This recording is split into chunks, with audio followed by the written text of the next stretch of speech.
आज आपको इलेक्ट्रोकेमिस्ट्री में जो इलेक्ट्रोकेमिकल सीरीज है वो आपको बताएंगे और उसकी मेन कैरेक्टरिस्टिक्स, जिससे बहुत क्वेश्चन आपके सॉल्व होंगे। इलेक्ट्रोकेमिस्ट्री के तो क्वेश्चन सॉल्व होंगे ही, इनऑर्गेनिक केमिस्ट्री के भी क्वेश्चन बहुत सारे सॉल्व होंगे। तो आपको इसकी शॉर्टकट की बता रहे हैं, इसे याद करने का मेथड क्या है देखिए। तो लीजिए इलेक्ट्रोकेमिकल सीरीज,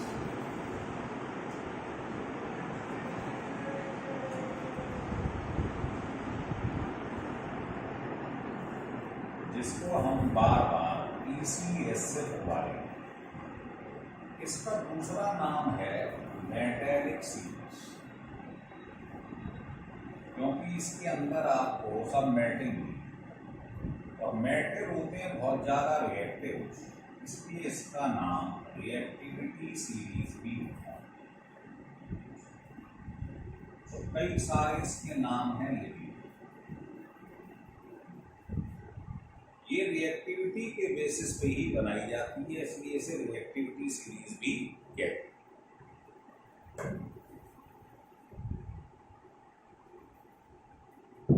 इसे याद करने का तरीका है, हमने हिंदी में बनाया है, तो आपको 3 लाइन का याद करना एक मंत्र है।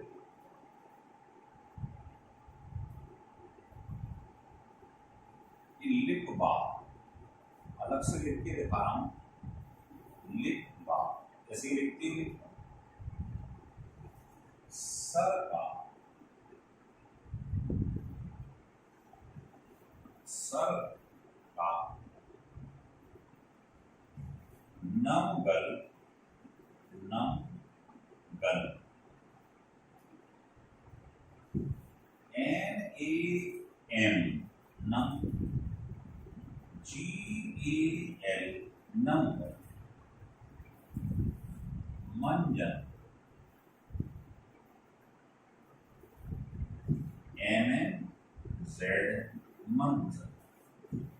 तो आप इसको 2-3 बार याद कर लो। लिखवा सरका नमगल मंजन, लिखवा सरका नमगल मंजन। लिखने के बाद इसकी इंग्लिश लिख, तो आपके पास सीरीज बनती चली जाएगी। कैसे? LIKB, लिखवा सरका नमगल मंजन। यहां तक पहुंच गए आप सीक्वेंस। सिर्फ एक लाइन याद करने से आपने सीरीज के इतने एलिमेंट सीक्वेंस से लिखे, क्योंकि अगर ये टेबल याद नहीं तो आप अभी आगे देखोगे आप कोई क्वेश्चन सॉल्व नहीं कर पाओगे। इसलिए इसे याद करने का मेथड बता है ना। उसके आगे लिखे नेक्स्ट में सरफी, है ना। सरफी का मतलब क्या है? सरफी सिडको,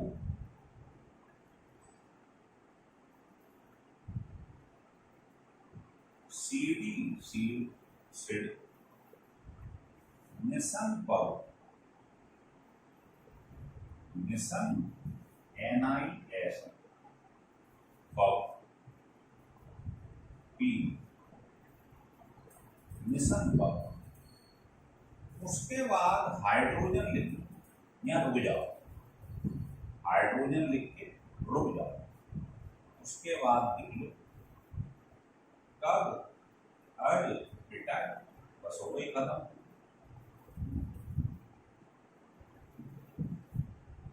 कब, अज, बिटाई, ET। तो पहले लिखेंगे लिखवा सरका नमगल मंजन, स्पेलिंग लिखते ही यहां तक पहुंच जाओगे आप। फिर है सरफी सिडको,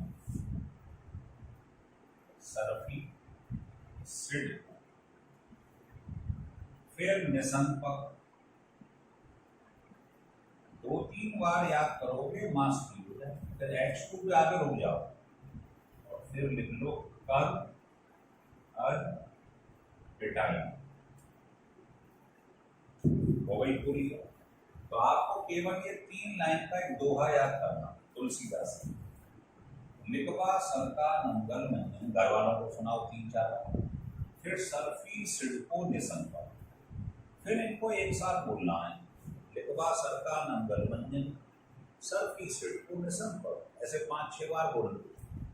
फिर हाइड्रोजन लिख के कागज पिटा। जैसे ही इसकी इंग्लिश लिखोगे सीक्वेंस से ये बनती चलती। अब ये रिएक्टिविटी के बेसिस पे बनी है। When we move from top to bottom, reactivity decreases. अब आप बताओ, आपसे कोई पूछे सोडियम और एल्युमिनियम में कौन ज्यादा रिएक्टिव है? सोडियम। मैग्नीज में और आयरन में कौन ज्यादा रिएक्टिव है? मैग्नीज। निकेल में और आयरन में कौन ज्यादा रिएक्टिव है? आयरन। कॉपर और सिल्वर में कौन ज्यादा रिएक्टिव है? कॉपर। तुरंत बता दो।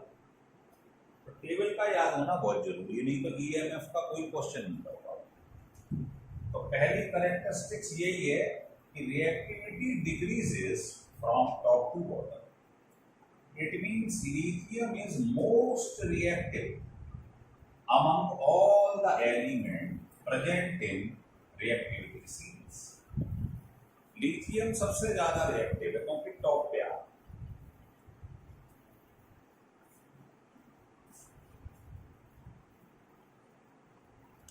तो इसको आपको याद रखना है। थोड़ा सा इसको ऊपर कर देती हूं।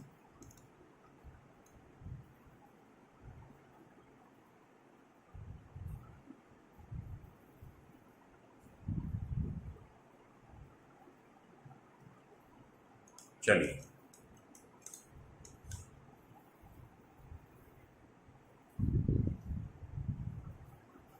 बढ़े आगे।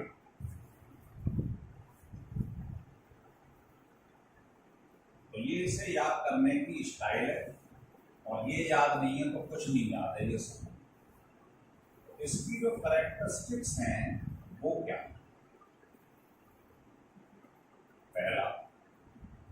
पहला ये है कि नीचे जाने पे रिएक्टिविटी कम होती जा रही है। Reactivity decreases from top to bottom.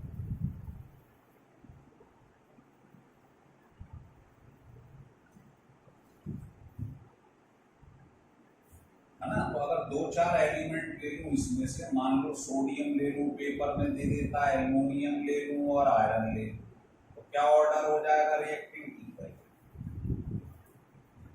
दूसरा आपको बता दूं, जो स्टैंडर्ड रिडक्शन पोटेंशियल होता है वो पेपर में गिवन होगा या गिवन। मान लो ये माइनस का 4 वोल्ट, तो ये माइनस का 3.5, ये माइनस का 3.1, ऐसे बढ़ेगा। हाइड्रोजन को स्टैंडर्ड माना गया है 0, तो धीरे धीरे माइनस से ये प्लस हो जाए और फिर ऐसे। आप बताइए, नीचे जाने पे स्टैंडर्ड रिडक्शन पोटेंशियल जिसको आप E नॉट बोलते हो, वो धीरे धीरे माइनस से प्लस हो रहा है, तो क्या हो रहा है? बढ़ रहा है। SRP increases. अब नीचे जाने पे रिएक्टिविटी कम हो रही थी, लेकिन SRP बढ़ रहा है। इसका मतलब क्या हुआ? SRP रिएक्टिविटी के इनवर्सली प्रोपोर्शनल। ये नीचे जाने पे कम होता है, ये बढ़ रहा है इनवर्सली। और आप जानते हो कि रिएक्टिविटी जो होती है वो मेटेलिक कैरेक्टर के डायरेक्टली प्रोपोर्शनल, क्योंकि जो ज्यादा बढ़िया मेटेल है वो ज्यादा रिएक्टिव होता है। और ध्यान रख लो, रिएक्टिविटी उसकी ज्यादा होगी या इसको रिड्यूसिंग पावर भी कहते हैं। मेटेलिक कैरेक्टर का मतलब क्या होता है? Ability to lose electron. तो रिड्यूसिंग पावर का मतलब ही क्या होता है? Tendency to lose electron. Metallic character का भी यही मतलब। तो बढ़िया मेटल कौन होता है? जो आसानी से इलेक्ट्रॉन लूज कर दे। या रिड्यूसिंग पावर किसकी बढ़िया है? जो आसानी से इलेक्ट्रॉन लूज कर। तो ये सब एक दूसरे के डायरेक्ट नहीं। तो आप ये कह सकते कि ये हुआ रिड्यूसिंग पावर भी, या रिड्यूसिंग एजेंट बोलो, मेटेलिक कैरेक्टर हुआ, ये सब एसआरपी के इन्वर्सली प्रोपोर्शनल। इस पर ढेरों क्वेश्चन आज तक बने। तो इसको उल्टा बोलूंगा तो कैसे बोलूंगा, ये एसआरपी था, एसआरपी रिड्यूसिंग पावर के क्या इन्वर्सली, ऑक्सीडाइजिंग पावर के क्या हो जाएगा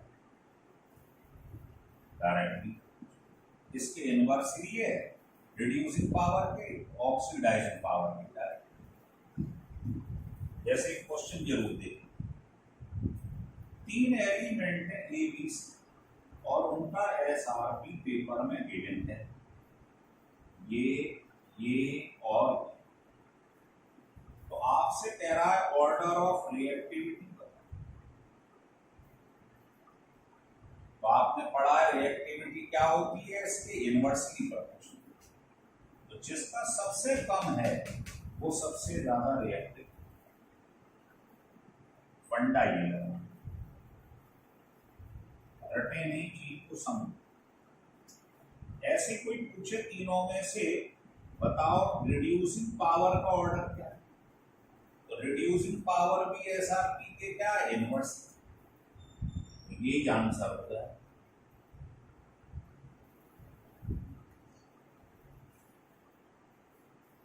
लिख लीजिए,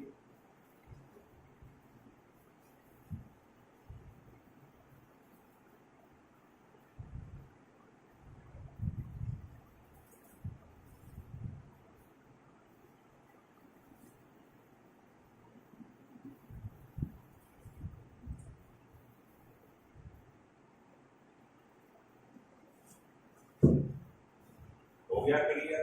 इस पर बेस्ड क्वेश्चन आजकल बहुत आ रहे हैं पेपर में, ध्यान रखना।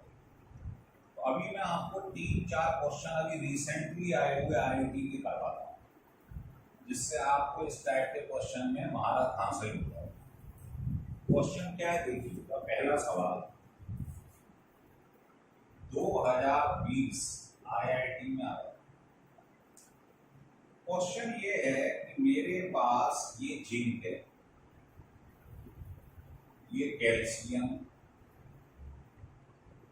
देखो प्लस ऑफ ऑक्सीडेशन 2 से 0 हो रहा है, जिसके ऊपर कुछ नहीं लिखा उसका ऑक्सीडेशन स्टेट क्या होता है 0, तो 2 से 0 कम हो रहा है, तो ये एसआरपी निकलता है कैल्शियम का, मैग्नीशियम का। ऐसे क्वेश्चन बनाते हैं। इसका एसआरपी जो है ई नॉट, ये होगा माइनस का 0.76, इसका दिया है माइनस का 2.87, ये गिवन होगा, और इसका दिया है माइनस का 2.36 वोल्ट। क्या बताओ इन तीनों में ऑर्डर ऑफ रिड्यूसिंग पावर क्या है, तो बताइए एसआरपी जो गिवन है जी, इसका रिड्यूसिंग पावर से क्या रिलेशन बताया था, इनवर्सली। इन तीनों में से जिसका सबसे कम, ये देखो सबसे कम माइनस में ना, सबसे कम एसआरपी है, उसकी रिड्यूसिंग पावर सबसे ज्यादा होता है, कैल्शियम की सबसे ज्यादा, फिर मैग्नीशियम और फिर आंसर। अगर ऑक्सीडाइजिंग पावर पूछ लेता तो वो डायरेक्टली होती, तब उल्टा होता।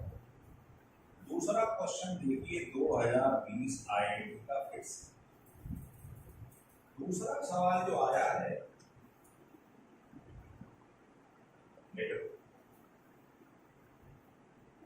ये 2019 का 2019, ये कह रहा है मैं आपको ई नॉट दे रहा हूं, इसका ऑक्सीजन और किसका दे रहा हूं, ई नॉट H2O8 माइनस माइनस, और किसका दे रहा हूं साहब, ब्रोमीन का दे रहा हूं। ऐसे बना दिया सवाल। इसकी वैल्यू है एसआरपी 1.2, इसकी 2.05 और इसकी दी है 1.0। क्या बताओ ऑक्सीडाइजिंग पावर का ऑर्डर क्या होगा, तो आपको मालूम है एसआरपी रिड्यूसिंग पावर के तो इनवर्सली, ऑक्सीडाइजिंग पावर के डायरेक्टली। तो जिसका सबसे ज्यादा एसआरपी है, उसका सबसे ज्यादा ऑक्सीडाइजिंग पावर हो जाएगा, आंसर हो।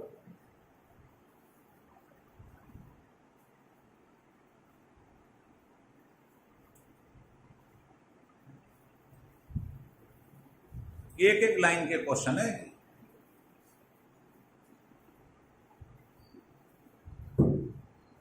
तो मुझे लगता है आपकी समझ में आ गया हो। ऑक्सीडाइजिंग और रिड्यूसिंग पावर या रिड्यूसिंग एजेंट के सवाल ऐसे कर लिए। दूसरी कैरेक्टरिस्टिक्स ये है, देखिए कि जो मोर रिएक्टिव एलिमेंट है वो लेस रिएक्टिव एलिमेंट को सॉल्ट में से बाहर डिस्प्लेस कर। देखो, more reactive element displace less reactive element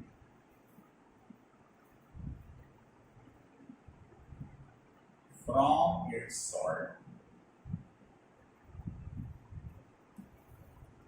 जैसे किसी ने कहा कैल्शियम का रिएक्शन आप एल्यूमिनियम क्लोराइड पे कराओ और एल्यूमिनियम का रिएक्शन कैल्शियम क्लोराइड पे कराओ, तो पहले ये बताओ इन दोनों में से ज्यादा रिएक्टिव कौन है? टेबल में ऊपर कौन आ रहा है, एल्युमिनियम या कैल्शियम? एल्युमिनियम या कैल्शियम? कैल्शियम। तो ये ज्यादा रिएक्टिव, तो ज्यादा रिएक्टिव कम रिएक्टिव को डिस्प्लेस कर देता है और अपना सॉल्ट बना देता है, बैलेंस नहीं कर रहा। अब देखो ये कम रिएक्टिव है, ये ज्यादा है, तो कम रिएक्टिव ज्यादा रिएक्टिव को थोड़ी डिस्प्लेस करेगा, नो रिएक्शन।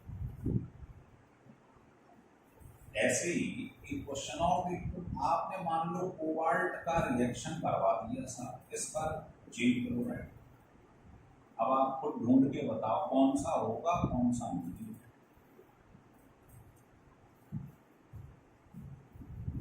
तो कोबाल्ट और जिंक में, कोबाल्ट और जिंक में कौन ज्यादा रिएक्टिव है?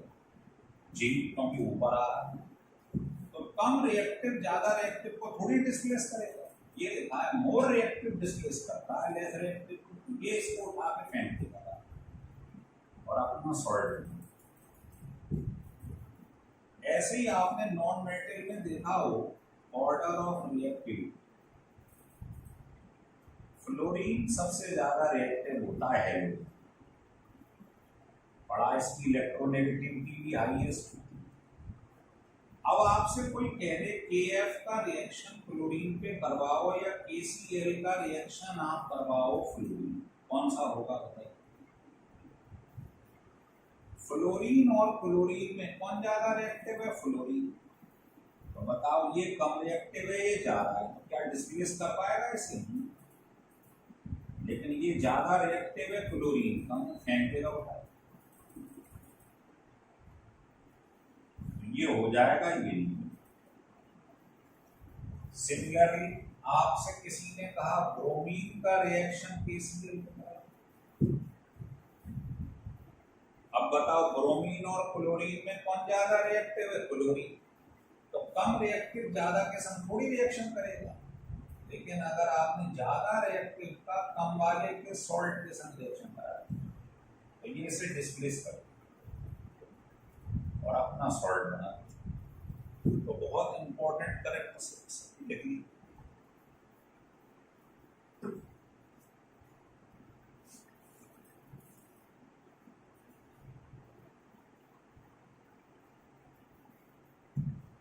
तीसरी कैरेक्टरिस्टिक्स की बढ़ती हुई, बहुत क्वेश्चन बनेंगे इसमें से, इनऑर्गेनिक के क्वेश्चन तैयार हो रहे हैं आपके एक तरीके से। देखिए अगली कैरेक्टरिस्टिक्स ये है कि सोडियम से लेकर लिथियम से सोडियम तक element from lithium to sodium. अब टेबल याद नहीं होगी तो आपको क्या मालूम इस रेंज में कौन आ रहा है, इसके पहले टेबल याद करना। रिएक्ट विद कोल्ड वाटर,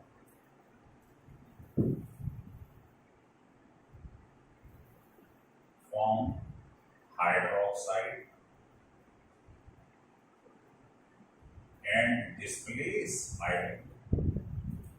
समझ लो, जैसे किसी ने कहा सोडियम का रिएक्शन ठंडे पानी पे कराइए, कोल्ड वाटर, तो पहले आपको देखना है ये इस रेंज में आ रहा है कि नहीं आ रहा है।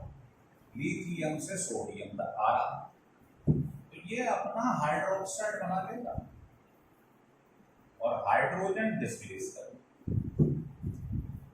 जैसे मान लो आपने जिंक का रिएक्शन कोल्ड वाटर पे करवाया तो कैरेक्टरिस्टिक्स ये कहती है कोल्ड वाटर से केवल ये रिएक्शन करते हैं। तो लिथियम से सोडियम तक की रेंज में जिंक आ रहा है, नहीं आ रहा, नो रिएक्शन। तो केवल यहां से यहां तक वाले ही कोल्ड वाटर से रिएक्शन करेंगे। चौथी characteristics, element from lithium to iron,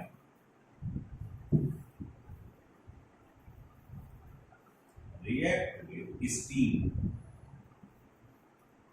steam मतलब hot water, displace या form लिखिए, form कोल्ड वाटर के संग को बनता था हाइड्रोक्साइड, इसके संग बनता है ऑक्साइड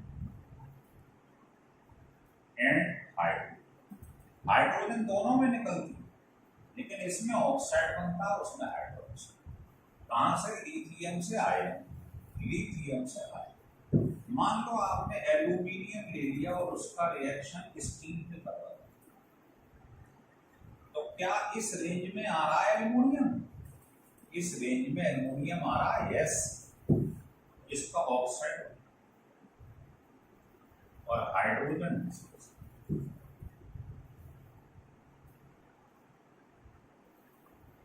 आता है समझ, लिख लीजिए।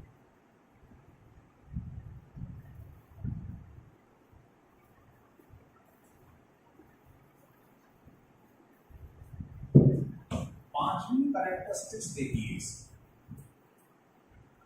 बहुत ही इंपॉर्टेंट है। पूरी टेबल में केवल दो एलिमेंट ऐसे हैं, only platinum and gold, precious metal, Nobel metal, मिलते नहीं आसानी से। React with aqua regia, aqua regia. Aqua regia क्या होता है? एक्वा रिजिया कंसंट्रेटेड HNO और कंसंट्रेटेड HCl 1:3 के रेशो में लेना है, ध्यान रखिए। इसका मिक्सचर कहलाता है एक्वा। ये पूछा जाता है। ये जब रिएक्शन करता है तो बनता है nitrosyl chloride, water and nascent chlorine. यही नेसेंट क्लोरीन है जो इन दोनों से रिएक्शन करता है।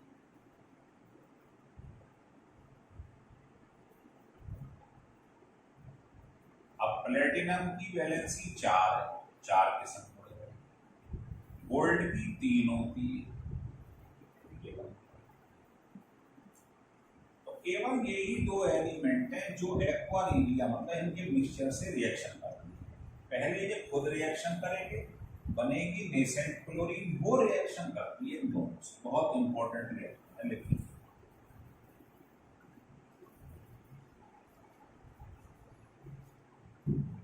तो अगर आपको ये अच्छी लग रही हो, क्योंकि इसमें से बहुत कॉम्पिटिटिव क्वेश्चन बनते हैं, तो इसको पहली बात तो याद रखना है। अगर याद नहीं है तो आप एक भी सवाल नहीं कर पाएंगे। याद रखिए, क्योंकि अगला जो लेक्चर है EMF का, जिसमें हम आपको नस इक्वेशन, E0 का KC से रिलेशन, ये सब चीजें पढ़ाएंगे। फ्री एनर्जी बहुत इंपॉर्टेंट है, इसके बिना संभव नहीं, क्योंकि इसी से सेल बनेगा। एनोड कौन है, कैथोड कौन है ना, ये सब यही बताएगी टेबल।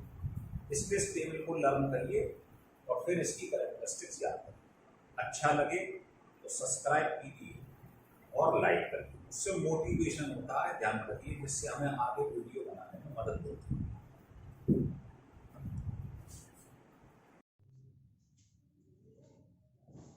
आज हम स्टार्ट करेंगे इलेक्ट्रोलिसिस। ये इलेक्ट्रोकेमिस्ट्री का बहुत ही इम्पोर्टेंट टॉपिक है। इसमें ये देखेंगे कि इलेक्ट्रोलिसिस के बाद एनोड और कैथोड पे हमें क्या क्या प्रोडक्ट मिल रहे हैं। तो हेडिंग डाल दीजिएगा इलेक्ट्रोलिसिस। इलेक्ट्रोलिसिस दो चीजों से बना है।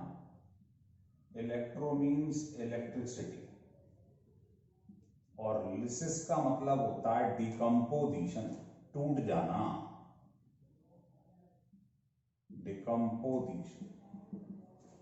मतलब इलेक्ट्रिसिटी के चालू करते ही चीज की लिसिस हो जाना, टूट जाना, उसको बोलते हैं इलेक्ट्रोलिसिस। लिख लीजिए।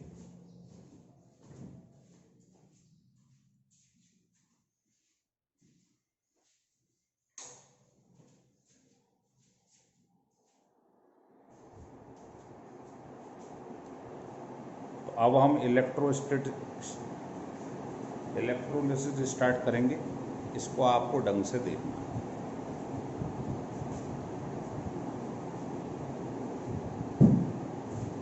तो पहला लिख लें at cathode.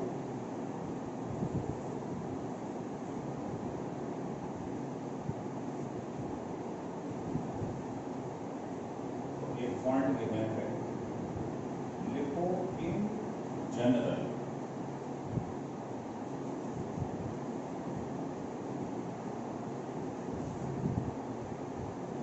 in such completion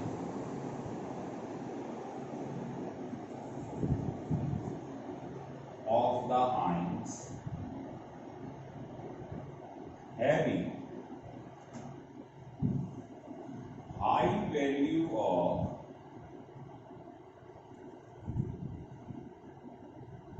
standard reduction potential, जिसका SRP ज्यादा होता है, ध्यान रखिए, वो strong oxidising agent,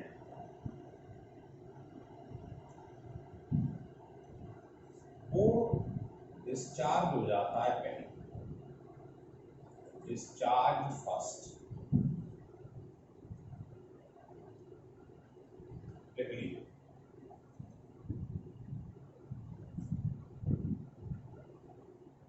at the cap, जिसका SRP ज्यादा होगा वो स्ट्रॉन्ग ऑक्सीडाइजिंग एजेंट होता है, क्योंकि SRP डायरेक्टली प्रोपोर्शनल होता है ऑक्सीडाइजिंग पावर के और इनवर्सली होता है रिड्यूसिंग पावर। ये मैंने अपने पिछले लेक्चर में बताया। तो ध्यान रखिए, जिसमें SRP की वैल्यू ज्यादा है, ज्यादा का मतलब उसकी ऑक्सीडाइजिंग पावर ज्यादा है, वो डिस्चार्ज जल्दी होता है। अब आप कहोगे मुझे कैसे मालूम कौन हो? तो देखिए, आपने जो टेबल पढ़ी थी, ध्यान होगा ऐसे करके, इलेक्ट्रोकेमिकल सीरीज, तो आपको मैंने स्टाइल बताई थी कैसे याद करें।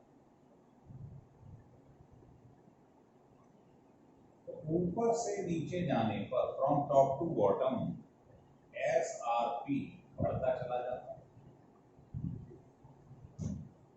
और जिसका SRP ज्यादा होगा उसकी ऑक्सीडाइजिंग पावर ज्यादा होगी, वो डिस्चार्ज पहले। मतलब अगर मैं कुछ को ले लूं, जैसे मान लो ये है, ऐसे मैंने कुछ आयन आपके पास ली, नीचे आते हैं तो H आयन दिखाई देता है, फिर आपको ये दिखाई देता है, ये दिखाई देता है। इसका मतलब आगे जाने पर SRP बढ़ता जा रहा है, या इसकी ऑक्सीडाइजिंग पावर बढ़ती जा रही है, मतलब इसका डिपोजिशन पावर ये भी बढ़ती जा रही है। मतलब ये डिस्चार्ज होगा पहले, कौन? आगे जाने पर डिपोजिशन पावर बढ़ेगी। मतलब अगर कोई कहे मैग्नीशियम और H आयन में कौन डिस्चार्ज पहले होगा? H।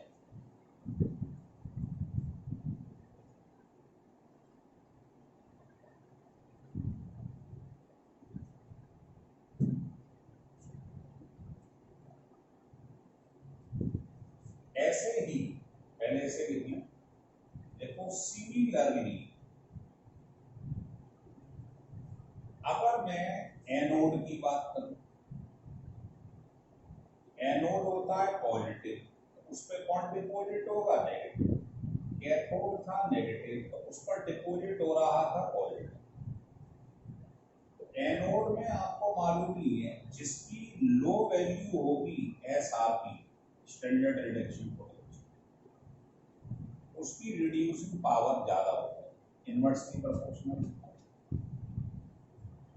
तो इसका ऑर्डर हमें याद रखना है। ऑर्डर क्या है बेटा इसका?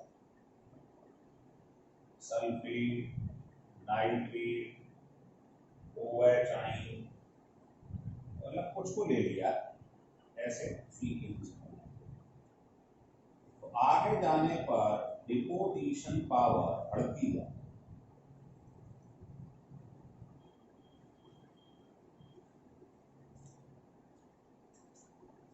अगर आपको ये दोनों याद नहीं हुए तो समझ लीजिए आप क्वेश्चन नहीं कर पाएंगे, ये बता दें। तो आपको ये तो मालूम पड़ रहा है टेबल से कि नीचे जाने पे SRP बढ़ रहा है, SRP बढ़ेगा, ऑक्सीडाइजिंग पावर बढ़ेगी, तो वो डिस्चार्ज होगा पहले। तो आगे जाने पे डिपोजिशन पावर बढ़ रही, मतलब इन दोनों में कंपेयरिंग करवाएं तो ये जल्दी डिस्चार्ज होगा, डिपोजिट होगा, ये बाद में। एनाइन के केस में आपको याद रखना कि आगे जाने पे डिपोजिशन पावर बढ़ रही, मतलब इन दोनों में देखोगे तो ये पहले डिपोजिट होगा।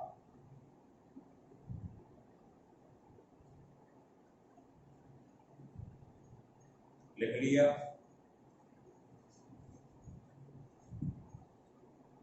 अब हम इसके ऊपर बेस्ड क्वेश्चन देखेंगे। देखिए पेपर में क्वेश्चन कैसे आते हैं वो हम देखेंगे।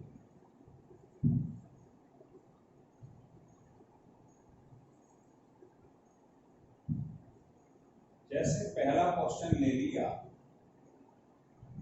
पेपर में कहा गया कि आप इलेक्ट्रोलिसिस करवाइए NaCl।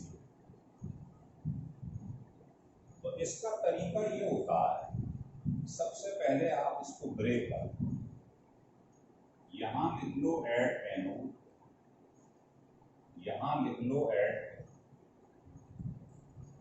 एनोड पॉजिटिव, कैथोड या लाइन। अब आपको मालूम है पॉजिटिव की तरफ कौन जाएगा? नेगेटिव, और नेगेटिव के पास कौन जाएगा? पॉजिटिव। पहले इसको लिखिए। अब आपको मालूम ही है जब आप इलेक्ट्रोलिसिस कराओगे तो NaCl अगर क्रिस्टलाइन है, क्रिस्टल जैसा है, तो इलेक्ट्रोलिसिस होगी नहीं, तो आप इसमें वाटर मिलाएंगे, एक्वस मीडियम में तो होगा ही। आप क्या करो, वाटर को भी तोड़। अब बताओ नेगेटिव पार्ट किस पर जाएगा? पॉजिटिव। और पॉजिटिव मतलब एक तो जिसकी इलेक्ट्रोलिसिस करवानी है उसको यहाँ लगा दो, एक वाटर होगा। अब आप बताओ टेबल देखिए, इन दोनों में डिपोजिशन पावर किसकी ज्यादा थी? अभी सिखाई थी। तो OH और Cl में Cl की डिपोजिशन पावर ज्यादा थी। Deposition power of Cl minus is greater than OH। Table याद रखिए। तो जिसकी डिपोजिशन पावर कम है उसको हटा दीजिए। इन दोनों में टेबल को देख के बताओ किसकी डिपोजिशन पावर ज्यादा? तो डिपोजिशन पावर इसकी ज्यादा। अभी आपने पढ़ा था, टेबल पढ़ाई, जिसकी डिपोजिशन पावर कम हुआ करे, डिपोजिट होने की पावर कम है, उसे हटा दो। तो पहले इन दोनों में से आपको ये सिलेक्ट करना पड़ेगा किसकी डिपोजिशन पावर ज्यादा, उसको रखना ऐसी इस तरह। अब बताओ, यहां ये बचा है, यहां है, बस। अब बताओ एनोड पे क्या होता है? ऑक्सीडेशन, मतलब लॉस ऑफ एनर्जी। और कैथोड पे क्या होता है? रिडक्शन, मतलब गेन ऑफ एनर्जी। बस ये जो आ गए हैं ये नेसेंट फॉर्म में, इनको आप मॉलिक्यूलर फॉर्म में लिख लो। ये आंसर हो गया ऐसे। तो आंसर हो गया NaCl की इलेक्ट्रोलिसिस पर एनोड पे मिलता है क्लोरीन और कैथोड पे मिलता है हाइड्रोजन। फिर समझ लो एक बार, NaCl की इलेक्ट्रोलिसिस करवाई तो पहले NaCl को ब्रेक करो, एनोड पॉजिटिव है, उस पर नेगेटिव चला गया और इस पर चला गया पॉजिटिव। फिर इसमें वाटर को ब्रेक कर दो, क्योंकि वाटर मिला ही होगा, क्रिस्टलाइन फॉर्म में इलेक्ट्रोलिसिस थोड़ी होगी, तो आपने इसको मिला दिया, नेगेटिव इधर आ गया, पॉजिटिव इधर आ गया। फिर देखना इन दोनों में जो सीरीज बताई इसकी डिपोजिशन पावर ज्यादा, इसकी ज्यादा, इसको रख लो अपने पास, इसको हटा दो। इन दोनों में डिपोजिशन पावर इसकी ज्यादा है, इसको हटा दो, कम आ जाए। बस जब ये दोनों आ जाए तो आपको मालूम ही है ऑक्सीडेशन मतलब loss of electron, reduction means gain of electron, electron बस लिख लीजिए। ऐसे ही मान लो ये क्वेश्चन मैंने बदल दिया, अब इसमें आप कोशिश करके, नहीं आएगा तो मैं बता दूं। मान लो पेपर में आ गया पोटेशियम ब्रोमाइड की इलेक्ट्रोलिसिस करवाई एक्वसन, तो पहले इसको ब्रेक करिए, पॉजिटिव पे कौन आ जाएगा, नेगेटिव, नेगेटिव पे कौन आ जाएगा, पॉजिटिव, इसमें मिला दो वाटर।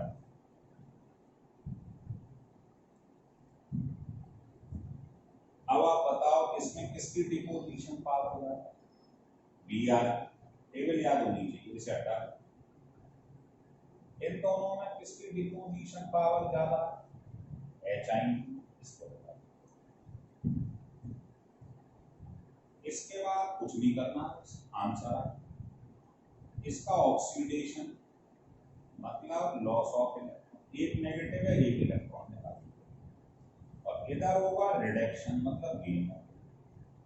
अब ये दोनों नेसेंट फॉर्म में, नेसेंट मतलब बहुत ज्यादा रिएक्टिव, इनको मॉलिक्यूलर फॉर्म में लिख दो, दो मॉलिक्यूल एटम ऐसे। तो आंसर हो गया KBr की इलेक्ट्रोलिसिस पर एनोड पर मिल रही है ब्रोमीन, कैथोड पर मिल रहा है हाइड्रोजन। बहुत आसान।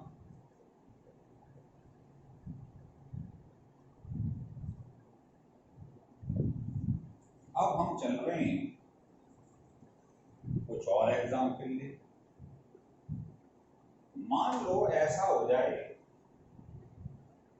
आपसे कह दे इलेक्ट्रोलिसिस का कॉपर सल्फेट, कोई तरीका, इधर एनोड लिखिए इधर कैथोड,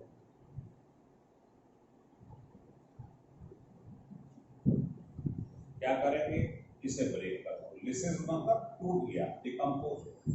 अब पॉजिटिव पे कौन आएगा, नेगेटिव, और नेगेटिव पे कौन जाएगा, पॉजिटिव। फिर क्या करती है, मैंने तरीका समझाया, इसमें वाटर मिला रखा है उसे तो ये। इन दोनों में डिपोजिशन पावर किसकी ज्यादा है, टेबल चेक कर लो आप, इसकी ज्यादा है, इसकी कम, तो कम वाले को हटा। इन दोनों में डिपोजिशन पावर किसकी ज्यादा है, इसकी, इसको हटा दो, कम वाले। बस इसके बाद कुछ नहीं करना है, जो बचा है उसको लिखना। कैथोड पे क्या होता है, रिडक्शन मतलब गेन ऑफ इलेक्ट्रॉन, दो पॉजिटिव है दो इलेक्ट्रॉन दे, नलीफाई कर देंगे, दो माइनस दो, कॉपर बन गया आंसर। कैथोड पे कॉपर बने। यहां ढंग से देख लो बस, अगर OH आ जाए तो तुम्हें मालूम ही है इसमें ऑक्सीडेशन होता है, ऑक्सीडेशन का मतलब होता है लॉस ऑफ, ये गेन ऑफ इलेक्ट्रॉन, हाँ एक माइनस। OH को बैलेंस कैसे करते हैं बस ये समझना है आपको, ये स्टेप याद रखना, फॉलो ये बात। तो आंसर हो गया, इस पर आपको ऑक्सीजन मिलेगी एनोड पे और कैथोड पे मिलेगा आपको कॉपर, बस ये आंसर। तो ये स्टेप याद रखना, ये बहुत इंपॉर्टेंट। ऐसे ही मान लीजिए मैंने इसकी जगह सिल्वर नाइट्रेट, आप लोग मेहनत करके देखिए, बताइए क्या बनेगा सिल्वर नाइट्रेट। सबसे पहले क्या करते हैं, तरीका समझाया हमने, बताइए। मतलब इसके क्वेश्चन बोर्ड में भी बनते हैं, बोर्ड में तो प्रोसीजर दिखाना पड़ेगा और कंपटीशन में सीधे देखना पड़ेगा। तो सबसे पहले मैंने बताया इसे ब्रेक कर,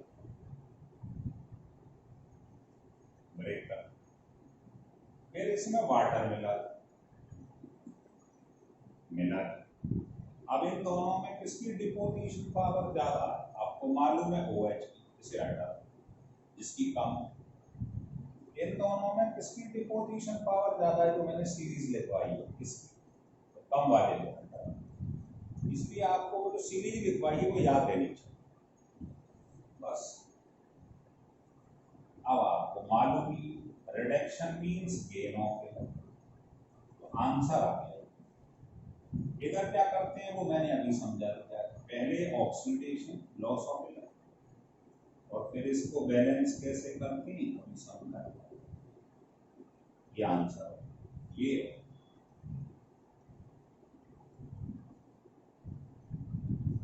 तो मुझे लग रहा है आप लोगों को ढंग से समझ में आ रहा। अब ये तो एक प्रोसीजर था, है ना, ये प्रोसीजर था। मान लो अगर इसकी शॉर्टकट की देखनी, मतलब कंपटीशन में करना है तो वहां पर टाइम होता ही नहीं। तो ये याद रखिए कि जो इलेक्ट्रोलिसिस में, इलेक्ट्रोलिसिस अगर जो मेटल है वो आ रहा है above then, metals are placed above than hydro। जैसे आपने कहा टेबल ये होती है, टेबल तो हमें याद है, शॉर्टकट की बता रखी, याद करने ऐसे दे रखी।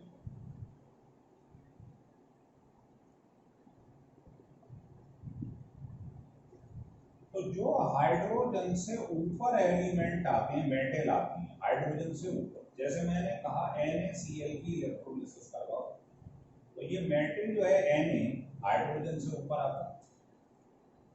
और दूसरा केस बताएंगे जैसे कॉपर सल्फेट की इलेक्ट्रोलिसिस, कॉपर कहाँ आता है, हाइड्रोजन के नीचे। पहला केस है जो मेटल हाइड्रोजन से ऊपर आता है ना, जैसे NaCl, KBr, इस टाइप से इनकी इलेक्ट्रोलिसिस आ गई, तो जो मेटल है Na हाइड्रोजन से ऊपर आती है। इसमें आपको याद रखना है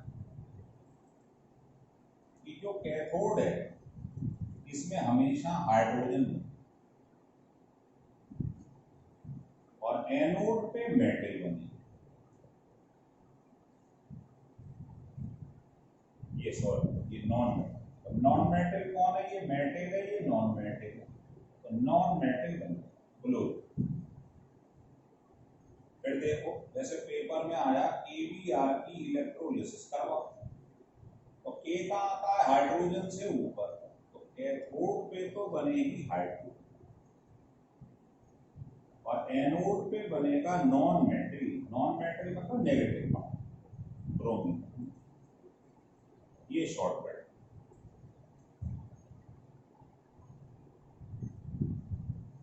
लिख लिया। अब आ गया मान लो हाइड्रोजन से नीचे, ये सेकंड, तो लिख लो इफ मेटल आर प्लेस्ड